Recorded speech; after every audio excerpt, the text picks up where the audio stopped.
The Paladin's player drops their dice, mouth open in shock. Wait, Commander Bryant was working with the cult this entire time? I knew something was off about him. Except they didn't. Not really. They're just doing what players always do. Pretending they saw it coming. And that right there, that's the real problem with most D&D betrayals. You see, after running many sessions over 25 years, I've noticed something fascinating. About 90% of betrayals in D&D fail to land. Not because they're written poorly, but because they're built on fundamentals that are fundamentally wrong. The mysterious advisor in dark robes, the suspiciously helpful merchant, the sketchy noble with unclear motives. We have trained our players to be paranoid, and then we wonder why they see every betrayal coming from a mile away. But here's what's really interesting. The most shocking betrayals you've ever experienced, whether as a player or in your favorite stories, they didn't come from the obvious suspects. They came from characters you trusted completely, characters whose betrayal felt impossible right until the moment it became inevitable. Today, I'm going to show you exactly how to engineer that kind of betrayal. We're going to break down the psychological principles that make betrayals work, and I'll give you a framework that turns player paranoia from your greatest obstacle into your greatest asset. What if, instead of saying, "I knew it," they said, "How did we not see this coming?" By the end of this video, you'll know how to build unshakable trust between your players and an NPC. The 3 psychological pillars that make betrayals feel both shocking and inevitable, a step-by-step framework for crafting complex, believable motivations, and most importantly, how to time your revelation for maximum impact. So, let's build a betrayal together, one that would work in pretty much any campaign. I'll show you exactly how to construct it step by step, using these techniques that make betrayals work. First, let me introduce you to Captain Elena Vale, commander of the City Watch in a major trading port. Picture her. Tall, stern-faced, with graying temples and sharp eyes that miss nothing. She walks with the confident stride of someone who spent decades patrolling these streets. Not your typical betrayer, right? That's exactly the point. Before we dive into how Captain Vale will shatter your player's trust, let's look at the first and most crucial psychological pillar. I call it the trust triangle, because the best betrayals, they begin long before the first lie is ever told. So let's talk about trust. Not just in storytelling terms, but in how it actually works in real relationships. Because here's something interesting. Trust isn't just a feeling. It's a complex set of judgments we make about people based on their actions, their consistency, and how they make us feel. This is where a lot of betrayals in D&D go wrong. We focus so much on the dramatic reveal that we forget about building the genuine human connections that make betrayal actually hurt. Think about it. We're not just trying to surprise our players. We're trying to make them feel something real. I call this foundation structure the trust triangle. Competence, connection, and consistency. But this isn't just another fancy framework. It's based on something fundamental about how we build relationships. Let me show you how this works, using both real human behavior and practical table experience. Because let's be honest, your table isn't going to perfectly follow any script. Real D&D is messy, unpredictable, and that's exactly what makes it amazing. There's something interesting about how we judge expertise. We naturally trust people who demonstrate skill rather than just claim it.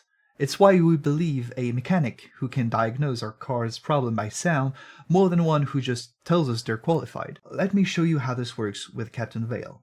And more importantly, what happens when things don't go as planned. Your players enter Vale's office seeking information. The thieves aren't just hitting random targets. Look here, here, and here. They're systematically working through warehouses owned by the Silver Coin Consortium. More importantly, they're avoiding these 2, which are officially owned by different merchants, but secretly controlled by the same group. Someone knows things they shouldn't. Now, this might work perfectly with some groups. Your investigative players will probably lean in, start asking questions, get excited about the patterns. But what about that table where everyone's itching for combat? We know that table. Or the group that's suspicious of any NPC who seems too helpful. This is where knowing your players changes everything. For that combat-focused group, Vale needs to prove herself differently. You want to hit the warehouse? Fine. But hit it smart. Their guard rotation has a 3-minute gap on the southwest corner. That's your window. I know because I caught 2 smugglers exploiting it last month. And for those players who love turning every plan upside down, Veil can work with that too. You're planning to create a distraction at the North Gate? That's funny. That's exactly what I'd do. In fact, that's how I caught my first major smuggling ring. Here's how to make it work better than I did. Look, sometimes your players just aren't going to buy it. Maybe they got burned by a corrupt guard captain in their last campaign. Maybe they've learned to distrust any NPC who seems competent. Or maybe they just woke up this morning and chose paranoia. So, what do you do when Veil's display of competence falls flat? First, don't panic. This is actually an opportunity. If your players are suspicious of Veil's knowledge, let them investigate her. Have their digging reveal genuine accomplishments. Let them hear about her from other sources. Sometimes trust built through verification is stronger than trust freely given. Think about how we handle this in real life. When we're suspicious of someone's claimed expertise, what convinces us? Usually it's seeing them handle unexpected challenges. So throw them at Veil. Let her fail at unrelated things. Show her struggling with paperwork or dealing with a personal problem. Competence feels more real when it has limits. For really suspicious tables, I love using what I call the reverse verification approach. Instead of Veil telling the players about warehouse patterns, have them discover her investigation notes when they're looking into something else. Let them piece together her competence on their own terms. Players trust what they discover far more than what they're told. A lot of GMs struggle because they try to make their betrayer likable when they should be making them relatable. It's like that coworker who's always perfectly pleasant versus the one who once admitted to completely messing up a presentation. Which one feels more real? Real connections come from shared experiences and mutual vulnerability. But here's the trick. It has to feel natural. Let me show you how this works with different types of players. For your roleplay enthusiasts, you asked why I joined the Watch. 20 years ago, my brother ran a small shipping company. Nothing grand, but honest work. Then the trade guilds decided he was competing with the wrong people. They arranged an accident at the docks. The official investigation lasted 2 days. That's when I realized justice doesn't just happen. Someone has to fight for it. But what if your table isn't into emotional scenes? For combat-focused players, vulnerability looks different. See this scar? Got it leading a raid on the Dragon's Head gang. Lost 3 good guards that night. That's why I drill you all so hard on formation tactics. Not going to lose any more people to poor preparation. And for those analytical players who love solving puzzles, you want to know why I keep such detailed records? 5 years ago, I missed a pattern. Thought it was just random break-ins. By the time I put it together, the evidence was gone. Never made that mistake again. But sometimes your carefully planned emotional moment falls completely flat. Maybe your players would brush off Veil's personal story. Maybe they're so focused on the mission they miss the connection entirely. Or worse, maybe they see it as manipulation. This is where reading your table becomes crucial. If players aren't engaging with emotional moments, shift to building trust through shared experiences instead. Let Veil fight alongside them. Have her take risks to support their plans. Show, don't tell, right? I learned this lesson the hard way with a group that had been burned by betrayals before. They kept their NPCs at arm's length, treating them like quest dispensers. So I changed tactics. Instead of trying to force connections, I let them develop naturally through repeated interactions. Veil could just as well show up in small ways, remembering details about the player's past adventures, following up on their previous concerns, being consistently present, without demanding emotional investment. Now, we come to the most powerful and most challenging part of building trust. Consistency. But here's what's really cool. Real consistency isn't about being predictable. It's about having reliable patterns that make sense. Think about your closest friends. You can probably predict how they'll react in most situations, not because they're predictable, but because you understand their core values and motivations. That's what we're aiming for with Veil. Let me show you how this works in practice. When the party first sees Veil handle a street brawl, I don't care who started it. I don't care whose father owns what business. In my district, everyone follows the same laws. Clear the street or spend the night in a cell. Your choice. Later, when she's dealing with a dispute between merchants and local vendors, the market charter guarantees space for local vendors. If you want to change that, take it up with the council. Until then, these people have every right to be here. Notice how these scenes show different sides of Veil while maintaining her core principles. She's tough but fair, respects law but protects the common people, willing to confront authority but works within the system. These aren't acts, they're genuine aspects of her character that will make perfect sense when her true motives are revealed. Here's where the real challenge comes in, maintaining this consistency over months of play. Because let's be honest, it's hard enough remembering what you had for breakfast, let alone maintaining complex character traits across multiple sessions. I found the best approach is to focus on core principles rather than specific details. For Vale, it's simple. Protect the common people, maintain order, confront corruption. Every action, every decision flows from these principles. When players question her consistency, they should be able to trace any action back to these core drivers. But what happens when you slip up? Because you will. Maybe Vale reacts differently than she did 3 sessions ago. Maybe you forgot about a previous interaction. This is where being honest with your players really helps. I found that just clarifying things like this works well enough. You know what, you're right. Vale did handle that differently last time, but think about what has changed since then. Last time it was just a simple theft. This time it involves the same merchant guild that killed her brother. Her principles haven't changed, but the stakes have. The great thing about this approach is that everything we're building, the competence, the connections, the consistency, they're all genuine. When the betrayal comes, it won't invalidate any of those elements. Instead, it will recontextualize them in a way that makes players go, oh, of course, it all makes sense now. That's what we want. Now, I know what you might be thinking. This is a lot to keep track of. And you're right. That's exactly why I've created what I call the plot engineering blueprint. It's a complete but simple system for creating stories that can handle anything your players throw at them. Inside, you'll discover a simple matrix that shows you exactly where your plot might break before it happens, a powerful technique for managing the ripple effects of unexpected player choices, and practical templates you can use in your very next session. It's completely free. Just click the link in the description to get instant access. Okay, back to the video. But before we move on to how to layer in hidden motivations, let me share one final thought about trust building. Remember, you're not trying to create a perfect NPC. You're trying to create one that feels real. Real people have flaws, make mistakes, and sometimes act inconsistently. It's how they handle those moments that builds true trust. Okay, let's take a look at how to use this foundation to create those layered motivations that make the betrayal both shocking and inevitable. You know what's interesting about trust?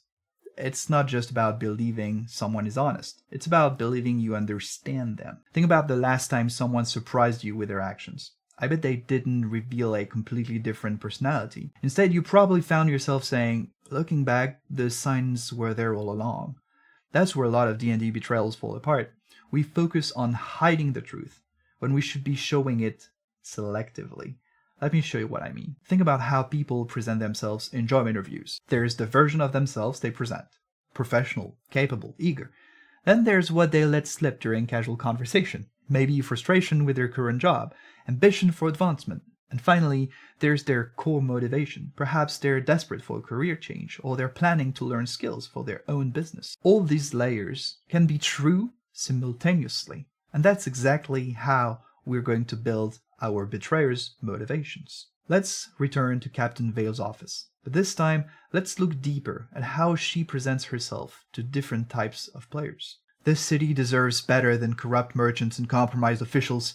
Every morning I walk these streets. I know the shopkeepers, the craftsmen, the dock workers. They're not just citizens to protect, they're people who deserve better than being pawns in some noble's game. For a typical table, this works perfectly. It establishes Vale as a principled authority figure fighting corruption. But what about those players who've learned to distrust noble motives? For them, Vale needs to be more pragmatic. Look, I don't care about politics, but when merchants start hiring private armies instead of paying for city guards, people get hurt. My people get hurt. That's not happening in my district. And for your investigative players who analyze every word, give them something to analyze. This city deserves better than corrupt merchants and compromised officials. I know the shopkeepers, the craftsmen, the dock workers. Now, let's talk about what happens when things go sideways. Because they will. Maybe your players spot the performance immediately. Maybe they're naturally suspicious of anyone fighting corruption. Or maybe they just decide Vale is too good to be true. This is where most GMs panic and try to double down on the surface story. But that's exactly wrong. Instead, let them see cracks in the facade, not breaks. Cracks. Say your players start investigating Vale's background. Perfect. Let them find disciplinary records showing she sometimes crosses lines pursuing justice. Let them discover she has personal grudges against certain merchant families. These aren't failures of your plan. They are breadcrumbs leading to the next layer. Think about how real people handle suspicion. They don't usually double down on their cover story. Instead, they reveal a deeper, more personal motivation that explains their behavior. Which brings us to our next part. Here's where Vale's story gets really interesting. Remember that tale about her brother? About the trade guilds and that accident? That wasn't just backstory, it was our shadow motivation emerging naturally. Watch how this plays out after a particularly frustrating council meeting. They sit in their mansions, moving coins and favors like game pieces, never seeing the lives they destroy. Sometimes I wonder if the city can ever change while they hold all the power. For your roleplay heavy tables, this is perfect. It's emotionally resonant, personally motivated, seemingly explains everything. But what about your action-focused groups? For them, Vale's shadow motivation emerges in briefings. The merchant guards are well-trained, well-equipped, much better than standard City Watch gear. Funny how the council always finds money for private security but claims they can't afford to properly equip the watch. And for your puzzle solver players, give them patterns to connect. Notice how every major crime we've investigated leads back to the same 5 trading houses, the same ones that opposed increasing the watch's budget last month, the same ones that... Here's where it gets tricky. What if your players figure out Vale's revenge motivation too quickly? Or worse, what if they think that's the whole story and start planning around it? Don't panic. Remember how real people work. We rarely have just one driving motivation. Let Vale's desire for revenge be real. Let players feel clever for figuring it out, but make sure her actions occasionally don't quite fit pure revenge. Create moments where she chooses justice over vengeance, where her decisions serve a purpose beyond personal satisfaction. For suspicious tables, I love using what I call the partial revelation technique. Let Vale admit to her desire for revenge. Fine. Yes, I want them to pay for what they did to my brother. Is that what you wanted to hear? But this isn't just about revenge. It can't be. Because if all I wanted was vengeance, I would have burned their warehouses down years ago. This works beautifully because it's completely true. It just isn't the whole truth. And this is where everything comes together. Remember, the best lies are mostly truth. Vale really does want to protect the city. She really does want revenge against corrupt merchants. But these motivations serve a deeper purpose. Her belief that the only way to truly save the city is to seize control through the Midnight Council. The brilliance of this structure is that it works for any playstyle. For your political intrigue lovers, it's a complex web of power and ideology. For your combat enthusiasts, it's a military coup in the making. For your chaotic players, well, sometimes the best way to break a corrupt system is from the inside. Let's talk about what happens when players start noticing inconsistencies, because they will. Maybe they realize Vale's actions don't quite match either her public face or her revenge motivation. Maybe they start questioning why someone so capable hasn't achieved more. Or maybe they just have really good insight rolls. This is actually perfect. Real people aren't always perfectly consistent. We rationalize, we compartmentalize, we tell ourselves stories about our own motivations. Let Vale do the same. You don't understand. Everything I've done, every law I've bent, every rule I've broken, it's all been in service of justice. Real justice, not the kind that's bought and sold in the council chambers. She believes this completely, and that's what makes her such a compelling betrayer. Each layer of motivation is true, just incomplete. Now, different tables will engage with these layers differently. Your combat focus group might not care about Vale's complex motivations until they directly affect tactical situations. That's fine. Let her motivations emerge through battlefield choices and strategic decisions. Your roleplay heavy group might dig deep into the emotional implications of each layer. Perfect. Give them personal moments that reveal new facets of Vale's character. Your mixed group might have some players fixating on different aspects of Vale's motivations. That's even better. Let them share theories, debate interpretations, piece together the puzzle from different angles. The key is remembering that these layers aren't just a trick to fool your players. They're a way to create a betrayer who feels real, whose actions make sense both before and after the revelation. Because the most devastating betrayals don't come from someone pretending to be a friend. They come from someone who really was a friend, who just happened to be something else as well. This brings us to the most crucial part, because even the most perfectly crafted motivations will fall flat if revealed at the wrong moment. Let me show you how to engineer the perfect storm of circumstances that makes betrayal both shocking and inevitable. If you time a betrayal wrong, it becomes just another plot twist. Time it right, it burns itself into your player's memory, the kind of moment they'll talk about years later. Not because of what happened, but because of when it happened. I actually learned this the hard way. Years ago, I rushed a major betrayal the moment it seemed like players were getting suspicious. Technically, everything was in place. Narratively, all the clues were there, and yet it landed completely flat, not because the betrayal was badly written, but because the moment was wrong. Here's something interesting about how we make decisions. When we're under pressure, we rely more on trust and gut feelings than careful analysis. But, and this is crucial, that pressure has to feel real, not manufactured. It's the difference between tension and stress, between engagement and frustration. This is where what I call the crisis cross technique comes in. You're going to create two types of pressure that intersect: external threats that demand immediate action, and personal stakes that force tough choices. Let me show you how this works with Veil. The external threat, well, pirate massing offshore, threatening to blockade the port. But watch how she presents it. 3 warships spotted beyond the horizon. Merchant vessels report being shadowed. They're probing our response times, testing our patrol patterns. This isn't some random raid. They're planning something big. See what's happening here? The threat creates urgency without forcing specific actions. Your players might choose to investigate the pirates, fortify the city, or try diplomatic solutions.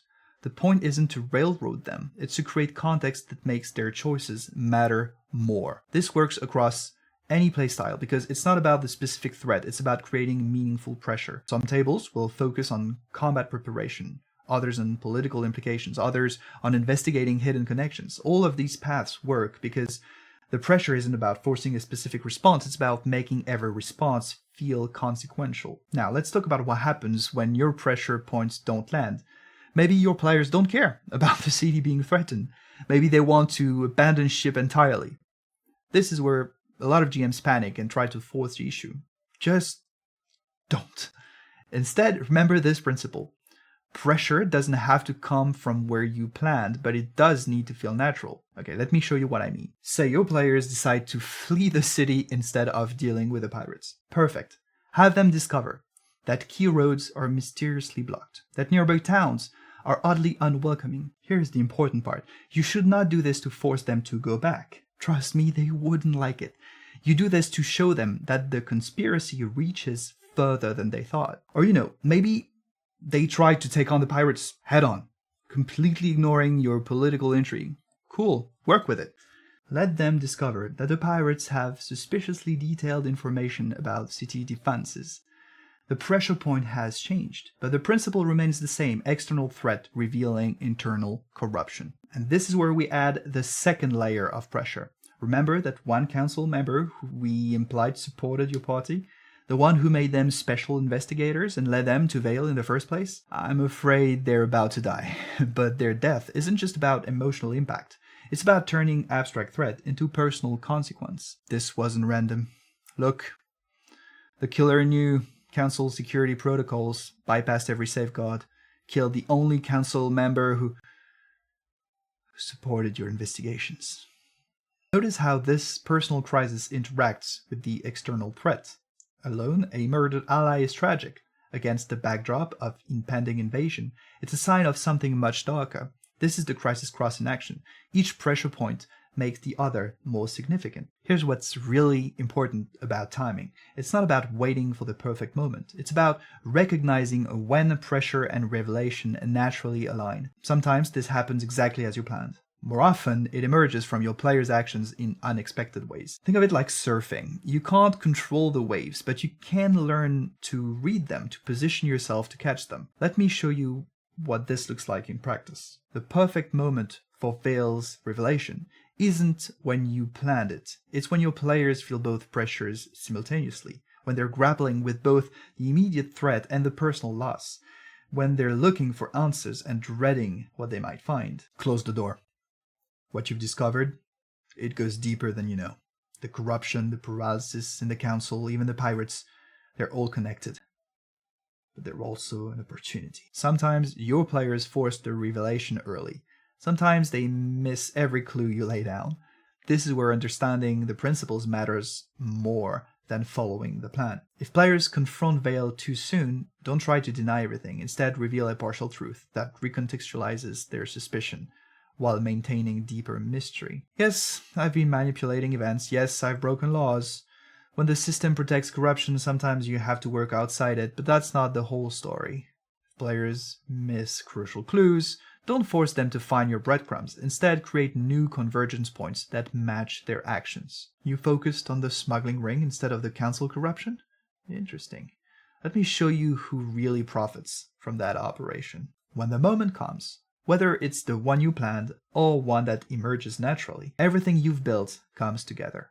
The external threat, the personal stakes, the accumulated trust, the layered motivations, they all serve to make this moment feel both shocking and unavoidable. Yes, I'm part of the Midnight Council. Yes, we're planning to seize control of the city, but ask yourselves, haven't I shown you exactly why it's necessary? Every corrupt noble we've exposed, every merchant scheme we've uncovered, they were chosen for a reason.